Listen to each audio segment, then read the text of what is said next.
میرا خیال ہے ایک وزیر اعلیٰ کی گرفتاری بہرحال ایک چھوٹا قدم نہیں ہوگا. آپ جس کو جس طرح مرضی لیں, میں ایک پولیٹیکل اینالسٹ کے طور پر سمجھتا ہوں کہ اگر ایک وزیر اعلیٰ باقاعدہ طور پہ گرفتار ہوتا ہے, گرفتار تو وہ ہوئے اور رکھے بھی گئے, اور ان کا سافٹ ویئر جس حد تک اپڈیٹ ہو سکتا تھا کیا جانا چاہیے تھا وہ کر بھی دیا. اب مسئلہ یہ ہے کہ پاکستان تحریک انصاف تو چلتی اس قسم کے سارے کاموں پر ہے کہ آپ نے کتنے بڑکے لڑ پڑیں گے, آپ ان کے شیشے توڑ دیں گے, آپ بڑکے لگا لیں گے, آپ علم غلم قسم کی گفتگو کر دیں گے, تو وہ تو چلتا رہے گا. لیکن بنیادی طور پر دیکھیے کہ کوئی ایسی چیز جس سے کوئی سیریس قسم کا تھریٹ پیدا ہو, اسٹیٹ کے لیے پیدا ہو یا حکومت کے لیے پیدا ہو, وہ ہمیں نظر نہیں آتا. اب آپ اس کو کامیابی سمجھیں کہ وہ ایک گرڈ اسٹیشن پہ پہنچ جاتے ہیں اور وہاں پر جا کر بجلی بحال کر دیتے ہیں, تو اس سے کتنے علاقے کی بجلی انہوں نے بحال کی یا کیا کیا, لیکن ایک بڑک لگا دی انہوں نے. وہ مولا جٹ اسٹائل میں جس قسم کی پولیٹکس کے شروع سے آتی ہیں, اور ہمارے پختون بھائی جو ہیں وہ اس قسم کی بڑکوں سے متاثر بھی بہت ہوتے ہیں اور اس کو بڑی بہادری سمجھتے ہیں, تو وہ چل رہا ہے. لیکن آپ دیکھیے گا, دیکھیں کہ جو سیریس تھریٹ دینا ہے کسی بھی چیز کے لیے, مسائل پیدا کرنا ہے, وہ پاکستان تحریک انصاف اس قابل نہیں ہے اور ابھی بھی نہیں ہے. اور جو اس وقت ساری صورتحال بنی ہوئی ہے وہ سارے کا سارا ریلائی جو کر رہے ہیں وہ ان 8 ججوں پر کر رہے ہیں کہ ان کے ذریعے کچھ ہو سکے, ورنہ لاہور کا جلسہ دیکھ لیں آپ, اسلام آباد کا جلسہ دیکھ لیں آپ, وہ کوئی حاضری کے اعتبار سے کوئی شاندار جلسے تو نہیں کہے جا سکتے. لیکن جو ہے یہ ضرور ہے کہ پاکستان تحریک انصاف اپنے آپ کو زندہ رکھنے کی کوشش کر رہی ہے. وہ خبروں میں رہنے کی کوشش کرتے ہیں, وہ پڑھ کے لگا کے خبروں میں ان رہتے ہیں, وہ جلسے کر کے خبروں میں ان رہتے ہیں. تو اس سے کہیں زیادہ بہتر نہیں تھا کہ وہ اپنے صوبے میں امن و امان کو بہتر بنا کر خبروں میں ان رہنے کی کوشش کرتے؟ کیا یہ بہتر نہیں تھا کہ وہاں پر غیر ملکی سفارتکار جب گئے ہوئے تھے تو ان کی سیکیورٹی کرتے؟ مجھے تو بڑی حیرت ہوئی کہ صوبائی حکومت نے کہا ہمیں تو علم ہی نہیں تھا کہ 10 سفارتکار جو ہیں ہمارے پاس آئے ہوئے ہیں. پھر معلوم جبہ میں جو قبائل میں تصادم ہوا وہاں پر جانے جس طرح گئی, اور اسی طرح کی چیزیں جو مسلسل ہوتی چلی جا رہی ہیں. وہاں پر آپ دیکھیے کہ پشتون تحفظ موومنٹ جو ہے وہ جس طرح کا ری ایکشن دے رہی ہے, وہاں پر غیر قانونی افغان جس طرح موجود ہیں.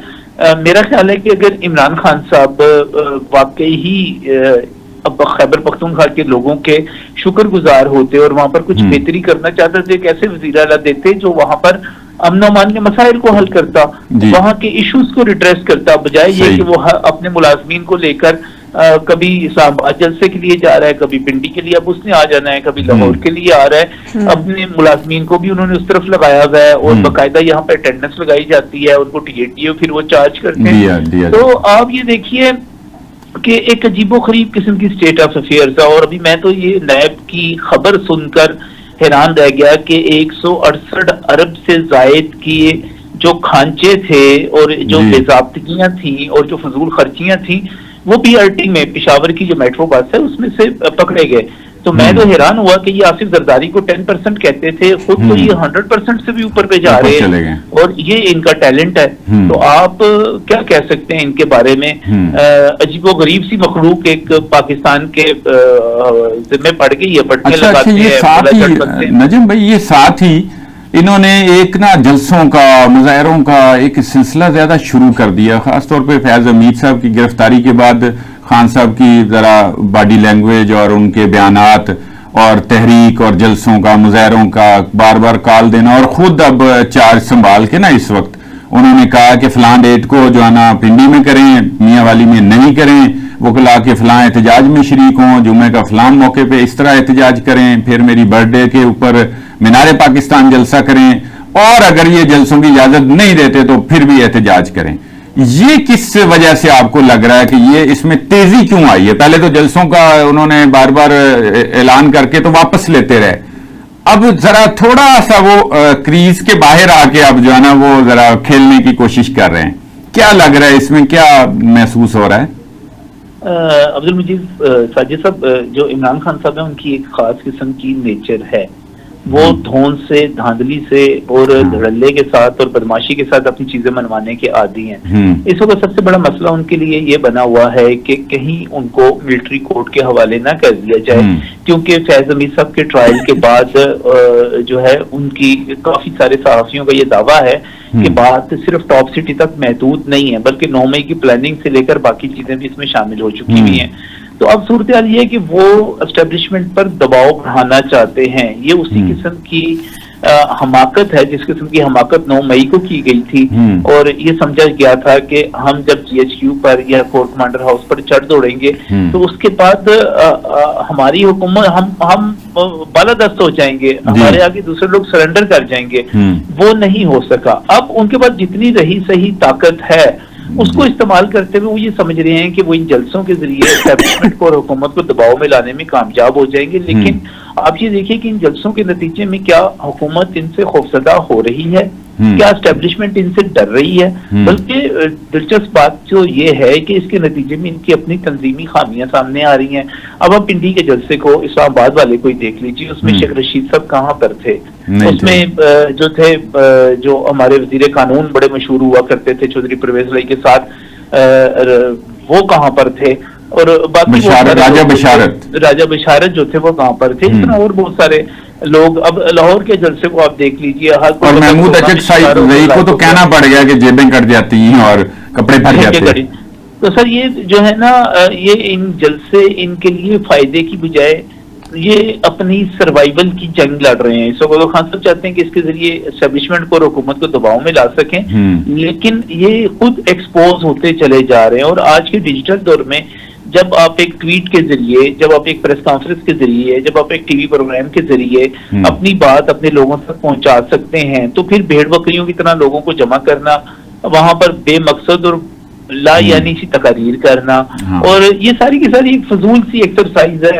آپ پیسے بھی لوگوں کو ضائع کرواتے ہیں، اپنے بھی ضائع کرتے ہیں، اس کے نتیجے میں آپ سمجھتے ہیں کہ شاید اس کے نتیجے میں آپ کو کوئی ریلیف مل جائے گا، تو وہ فی وقت جو ہے وہ تو مجھے کوئی سے ممکن نظر نہیں آ رہا، بلکہ جو 1 اکتوبر کو جو تبدیلی آنے والی ہے 30 ستمبر کے بعد، مجھے لگتا ہے کہ اس کے بعد ان کی مشکلات میں زیادہ اضافہ ہو جائے گا۔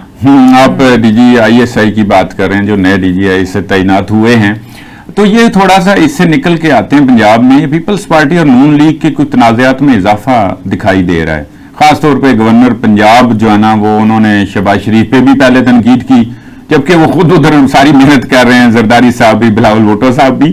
یہ کوئی ان کی ذاتی رائے تھی یا کوئی ایک تو اس حوالے سے جو شہباز شریف صاحب کے حوالے سے انہوں نے کیا کہ جو ان کو کیا پڑی ہے 5 ججز میں سے یہ کرنے کی، وہ سینئر جج کو جو ہے نا وہ تعینات کر دینا چاہیے۔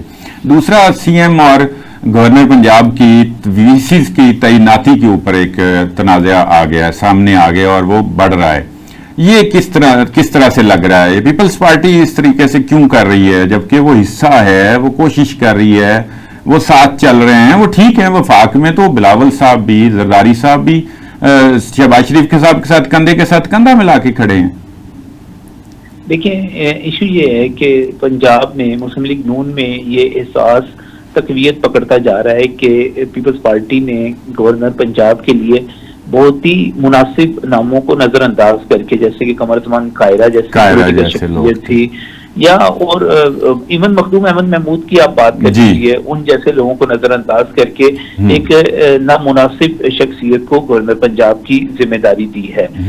تو یہ یہاں پر ایک احساس بڑھتا چلا جا رہا ہے، اور یقینی طور پر اگر یہاں پر زیادہ مشکلات بنے گی اور گورنر پنجاب حکومت کی آئینی جو ایک پوزیشن ہے اور جو اس کے اختیارات ہے اسے انکار کرتے چلے جائیں گے، جیسے کہ یہ وہ اصرار کر رہے ہیں کہ وائس چانسلر لگانا ان کا اختیار ہے، نہیں ہے وہ، تو یہ ایک انتہائی نامناسب سی ڈیبیٹ ہے، کیونکہ جب آپ ذمہ داری کی بات کرتے ہیں اور ہائر ایجوکیشن کی ذمہ داری کی بات کرتے ہیں، تو پھر اگر پنجاب حکومت کے پاس وائس چانسلر اور اداروں کے سربراہ لگانے کا اختیار نہیں ہے، تو پھر وہ اس کے بارے میں جواب دہ کیسے ہو سکتے ہیں؟ تو گورنر اپنی ایک آئینی پوزیشن کا غلط استعمال کر رہے ہیں. اور دوسری بات, جب وہ یہ کہتے ہیں کہ شہباز شریف غریبوں کی مدد کرنے کی بجائے جج لگانے پر لگے ہوئے ہیں, تو میرا خیال ہے کہ وہ بھی جو ہے خود پاکستان پیپلز پارٹی کے آصف زرداری اور بلاول بھٹو, آج آپ ان کی آئینی تقریر, آئینی عدالت کے حوالے سے خود بلاول کی تقریر سن لیجیے,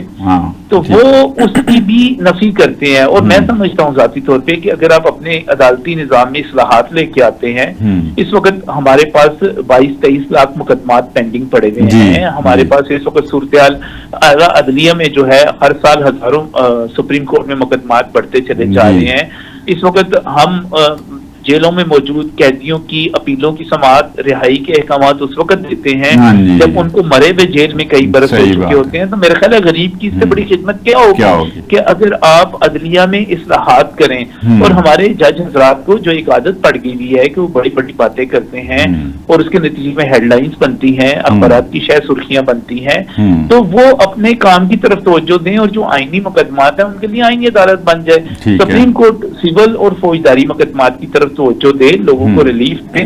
ہم کر کیا رہے ہیں؟ ہم سیاسی مقدمات سن رہے ہیں. ہم سارا دن سیاسی مقدمات سنتے ہیں, اس کے ذریعے ہیڈ لائنز بنواتے ہیں اور اپنے گھروں کو چلے جاتے ہیں, اور ٹینڈنسی جو بڑھتی چلی جاتی ہے. تو ہمیں اس میں اصلاحات تو عبدالمجید صاحب تک کرنی پڑے گی, ایسے تو کام نہیں چلے گا. بالکل ٹھیک ہے, بہت شکریہ نجم بھائی, بہت شکریہ آپ کا نجم علی خان صاحب.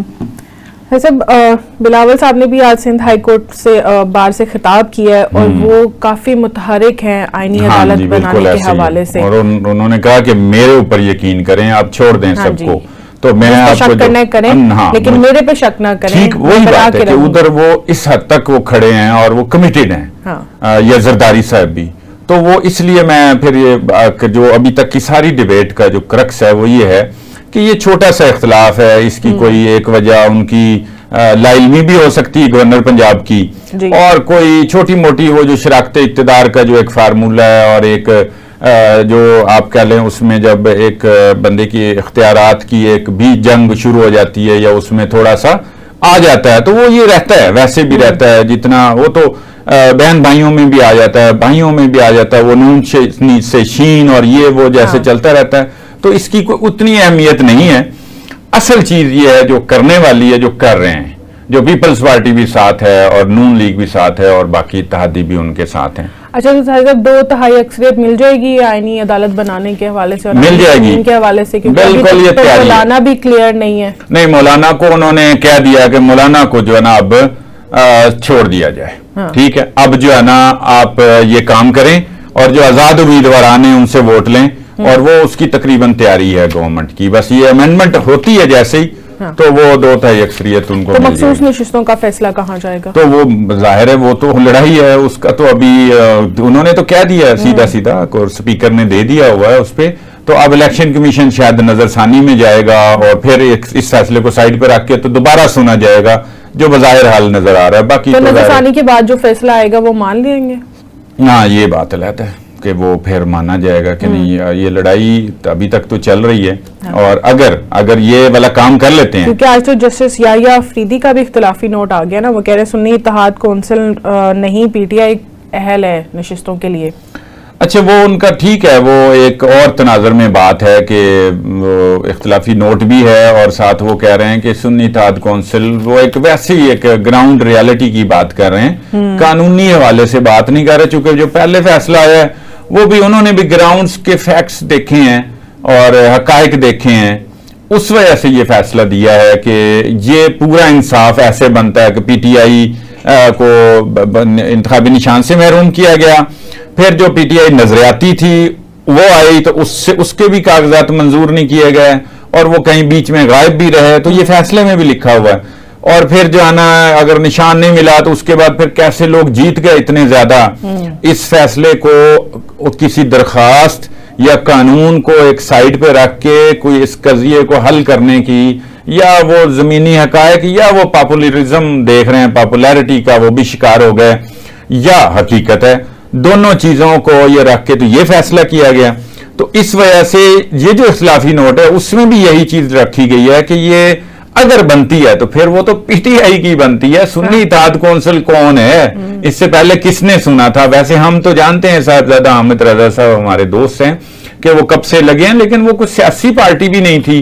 تو یہ اس وجہ سے انہوں نے کہا کہ اگر بنتا ہے تو وہ تو پھر پی ٹی آئی کا بنتا ہے, یہ سنی اتحاد کونسل کا نہیں بنتا. ایسا پی ٹی چیف جسٹس صاحب قاضی فائز عیسیٰ صاحب کے اوپر بھی اختلاف کریے, اعتراض کریے, وہ کہہ رہی ہے کہ آپ ہمارے کیس نہ سنیں, ہمیں اعتراض ہے آپ پہ. جیسے کہ آج پنجاب میں الیکشن ٹریبیونل کی تشکیل سے متعلق الیکشن کمیشن کی اپیل پر چیف جسٹس صاحب نے 5 رکنی بینچ نے سماعت کی ہے, تو اس میں سلمان اکرم راجہ کہہ رہے ہیں کہ ہمیں آپ کے کیس سننے پر اعتراض ہے.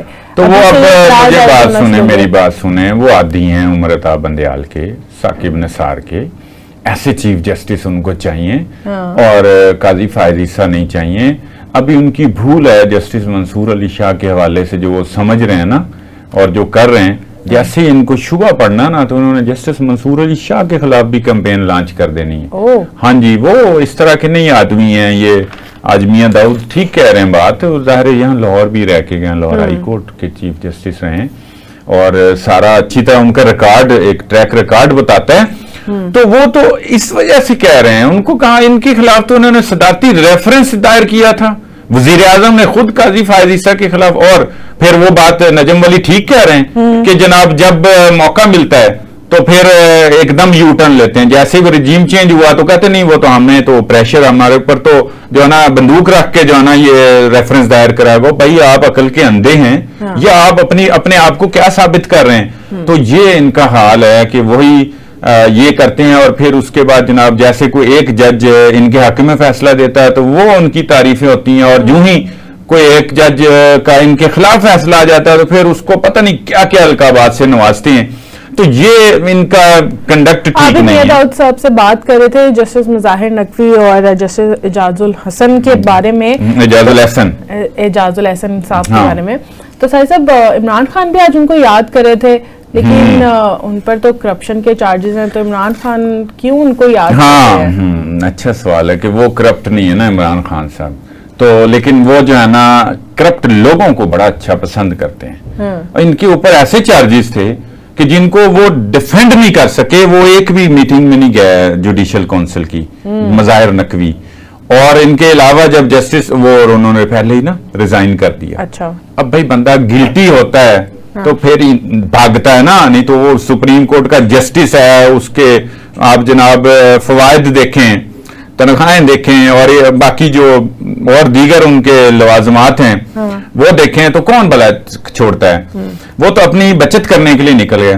اب جو جسٹس اعجاز الحسن ہے, ابھی ان کا تو کیس ٹیک اپ ہی نہیں ہوا. ان کو پتہ لگ گیا کہ جو مظاہر نقوی کے ساتھ ہوا انہوں نے کچھ کیا ہوا تھا ایسا, تو یہ بھی بھاگ گئے. اب مجھے یہ بتائیں کہ یہ جو لوگ ہیں خان صاحب ان کو پسند کر رہے ہیں, آپ بتائیں ذرا. جسٹس قاضی فائز عیسیٰ کو نہیں پسند کر رہے ہیں, جن پر ایک دھیلے کی کرپشن کا چارج کوئی الزام نہیں ہے, ان کو نہیں پسند کر رہے چونکہ وہ فراگوگی کو پسند کرتے ہیں. اچھا, وہ عثمان بزار کو پسند کرتے ہیں جن کی کرپشن کی داستانیں ہیں, نیب پیچھے پیچھے اور وہ آگے آگے ہیں. کہاں ہیں سارے, یہ کہاں پہ ہیں؟ اس کے علاوہ یہ ان کے ساتھ تھے, ان کو وہ اپنی اے ٹی ایم قرار دیتے تھے, جہانگیر ترین کو اور علیم خان کو. وہ تو ان کو بھی سمجھ آ گئی اور ان کو بھی سمجھ آ گئی جیسے ہی, تو یہ تو پھر سائڈ پہ ہو گئے. اسی طرح عامر محمود کیانی تھے, اور وہ عامر محمود کیانی جو ہے نا وہ جناب مشیر صحت تھے, وہ بھی کرپشن میں مبتلا تھے, وہ پائے گئے تھے. غلام سرور خان تھے, ہوا بازی کے وزیر تھے, ان پہ بھی جناب کرپشن چارجز تھے. اور جناب وہ ڈاکٹر ظفر مرزا تھے, اور ایک ڈریب کے کوئی سیکریٹری تھے, کوئی علی مظفر علی. ان پہ وہ جو ہے نا وہ ماسک سمگل کرنے کے الزامات تھے, لیکن یہ ان کی ٹیم کا حصہ تھے. یہ سارے لوگ, میں اس لیے کہہ رہا ہوں کہ یہ جو ہم کہہ رہے ہیں نا خان صاحب فرشتہ ہیں اور وہ کرپٹ نہیں ہے, اور بھائی کرپشن اور کیسے کی جاتی ہے؟ کوئی خزانے سے جا کے جو ہے نا تجوری تو نہیں نکالی جاتی. کرپشن فراگوگی کے ذریعے ہوتی ہے, عثمان بزدار کے ذریعے ہوتی ہے. یہ جناب یہ جو ماسک ڈاکٹر ظفر مرزا اور یہ وہ نکالے تھے انہوں نے, سبطین خان تھے جناب, ان پہ نیب کے کیسز ہیں. یہ عامر محمود کیانی تھے, یہ کتنے لوگ ہیں, یہ ایک پوری فہرست ہے جو ان کے ارد گرد تھے, اور یہ سارے کرپٹ اور ان کے خلاف کیسز ہیں, چل رہے ہیں. نیب کے اندر بھی کیسز ہیں, اس کے علاوہ بھی. تو یہ جو کر رہے ہیں نا جی بات کہ جی جسٹس محمود جسٹس اعجاز الحسن اور مظاہر نقوی وہ بڑا میرا وہ تھے اور ان کے چونکہ وہ سپورٹ کر رہے تھے نا اور ان کے ماضی کی چیزیں تھیں, ان کی آڈیو لیکس کا تو ابھی کیس پڑا ہوا سال سے عمر عطا بندیال وہ اس پہ اسٹے دے کے کیا ہوا ہے, وہ آگے سامنے آئے گا تو چیزیں سامنے اور آ جائیں گے. زلفی بخاری ان کا پسندیدہ ہے, دنیا بھر میں ان کی کیمپین کر رہے ہیں, لانچ کر رہے ہیں, چونکہ انہوں نے یہاں سے کمایا ہوا ہے وہ وہاں خرچ کر رہے ہیں دل کھول کے. یہ ہے جناب خان صاحب جو کرپٹ نہیں ہے. ٹھیک ہے سر صاحب, بہت شکریہ آپ کا. ناظرین یہ تھا آج کا پروگرام, ہمیں دیجیے اجازت, اللہ حافظ.